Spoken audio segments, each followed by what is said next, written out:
Пичува специално за вас.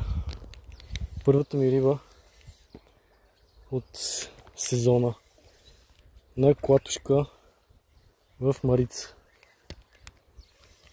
Значи малко трудно се борави.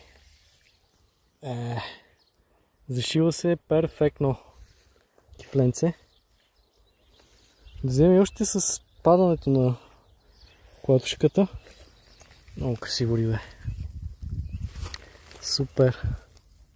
Аз естествено съм си взел всички възможни инструменти за разкачане, но все пак с клатушките те нямат контра. Ето го, рибето. Много е красиво. Ще му направя само една снимчица. Но айде пускаме го направо, няма да го снимаме. Да викнеш дядо си и баба си. Супер. Общо взето нямах пипане доста време, но сега се отпушиха работите. Ще пробваме някое воблерче. Нямам рибата седи малко по-ниско. Клатушката е Forest Marshall Tournament. Ето я. Много ловиста клатушка.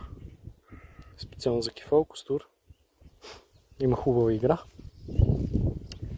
Ами това е за сега. Продължаваме с риболова.